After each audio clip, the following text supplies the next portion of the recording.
Сәлем достар, сіздермен бірге оңай каналы. Бүгінгі біздің тақырыбымыз өкшенің жарылуына не себеп болады? Өкшенің жарылуы күтім жасамағынан деп қателеспеңіз.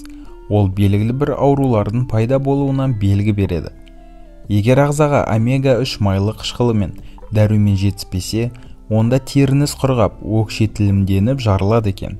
Сонымен қатар, бауыр, қалқанша без, бүйрек жетімсіздігі, варикоз аурулары мазаласа да тері құрғайды.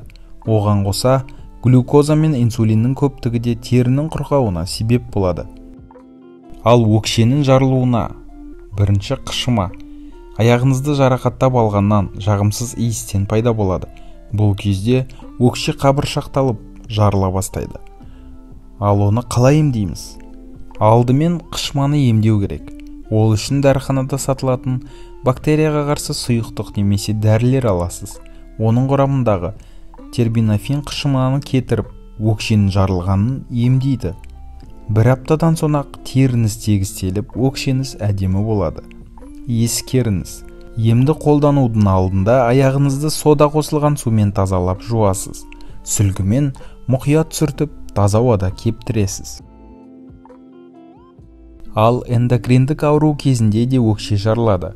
Егер сіз қант диабетімен ауыратын болсаңыз, онда ағза сусызданып, салдарынан тері құрғайды. Өкше жарылғыш тілімденіп шыға келеді. Ал бұны қалай емдейміз? Қант диабетімен ауыратындарға үзбей арнайы дәрі ішіп жүру керек. Бұл дәрі ауруыңызды емдеп қана қоймайды, сонымен қоса терінің саулығын сақтайды. Теріні түрлі бактериядан, микробтан қорғайды. Және тазалықты дұрыс сақтамағаннан болады. Күнде бетіңізді, қолыңызды жуғандай, аяғыңызды да сабындап жуу керек. Шұлықты да жиі ауыстырып тұру маңызды. Жеке тазалықты сақтау кез келгенімізге маңызды. Өйткені қолдың, тістің тазалығы бүкіл ағзамыздың саулығына жауап береді. Ал шаштағы, тырнақтағы, өкшедегі мәселе қандай аурудың айналдырып жүргенін айқындайды.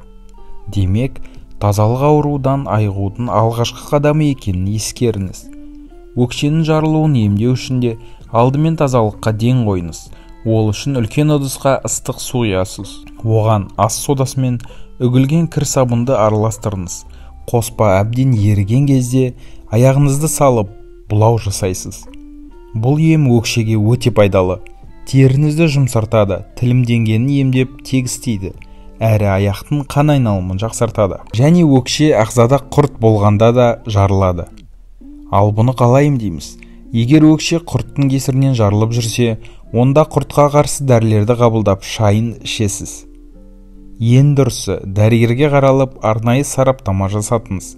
Нақтылап алған соң тұрақты емін қабылдап, аз күнде оң нәтижесіне көз жеткізесіз. Дәрумен мен минералды заттардың жетіспеушілігі де өкшенің тілімдеп жарылуына себеп болады. Ағзаға А, Б, С, Е дәрумендері мен микроэлементтер жетіспесе, өкше жарылып бастайды. Оның орнын толтыру үшін дәріханадан дәрумендер жиынтығын сатып алып ішіңіз. Қандай дәрілер көмектеседі? Жоғарыда айтып өткеніміздей, өкшенің жарылуын емдеу үшін алдымен теріні жұмсартып алуымыз керек. Үйіңізге жақын орналасқан кез келген дәріханадан мына дәрілерді сатып алып ем ретінде қолданыңыз. Радивит құрамы А, Е және Д дәруменіне бай маз.